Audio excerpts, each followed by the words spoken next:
Monsieur le vice-président de l'Assemblée nationale, mon bien-aimé frère Kassa Barthélémy, monsieur le secrétaire général du gouvernement, mon grand frère Edouard Wengo, madame le préfet ou la préfète, chers membres de la délégation, bonsoir et recevez le traditionnel Nantiemni de Tangueta.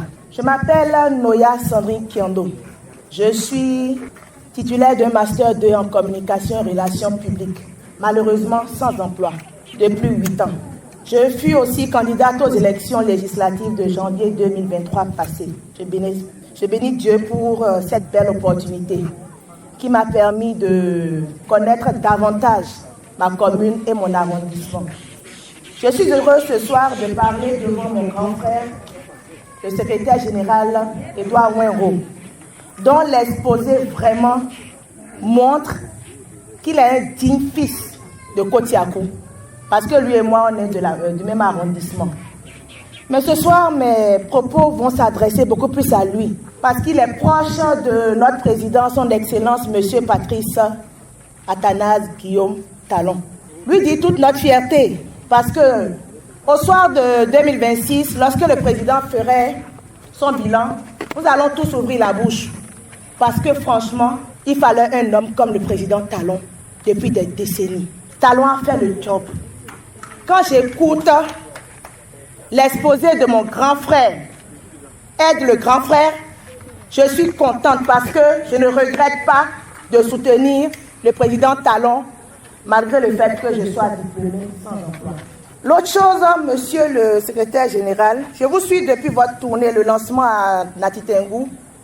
Donc j'avais un agenda plus grand, mais puisque le temps ne me le permet pas, je vais aller rapidement. J'ai pris quelques notes quand même. Vous avez parlé de 3000 classes réhabilitées et construction de 8000 salles de classe. Parce que le secrétaire général du gouvernement, monsieur le ministre Yves Kouaro, l'école Tangueta Centre, aujourd'hui est dans un piteux état. Je m'attendais, puisqu'on est face à face, vous êtes face à vos frères et sœurs, que vous puissiez nous dire ce que Tangueta a eu dans tous ces milliards que vous avez cités tout à l'heure.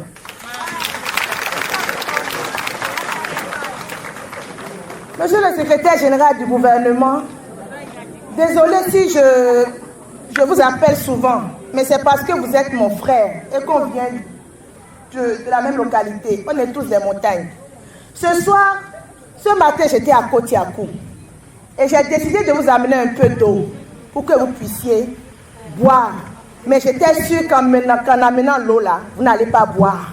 Parce que l'eau que nos populations de Kotiakou boivent, nos pères l'ont bu, certes ils ont survécu. Vous l'avez aussi bu. Aujourd'hui, vous êtes secrétaire général du gouvernement. D'autres me diront que l'eau là n'a pas tué quelqu'un. Mais ce n'est pas... Tu me laisses parler s'il te plaît. Donc, ce n'est pas la même chose que nous vivons hier et aujourd'hui. Tant que Kotiakou n'a pas d'eau. Il n'y a pas d'eau, monsieur le secrétaire général. C'est votre arrondissement. Nous savons déjà tous les efforts que vous faites personnellement parce que vous êtes un monsieur qui agit dans la discrétion. Nous sommes heureux de tous les forages que vous faites chacun discrètement dans son coin. Mais ce soir, mon cœur déborde de joie. Laissez-moi m'approcher un peu. Mon cœur déborde de joie parce que je suis heureuse de vous voir tous et toutes assis sur la même table. Lorsqu'il s'agit des problèmes de développement, il faudrait taire tout ce qui est chapelle politique et se mettre ensemble. Si vous vous mettez ensemble, lorsqu'il s'agit de régler les problèmes de nos communes, parce que là, franchement, moi j'ai une fierté. On a trop de cadres. Je ne savais pas qu'on était, on avait autant de cadres. Si vous vous mettez ensemble pour régler les problèmes de développement, je suis sûre que nous n'allons pas nous plaindre autant.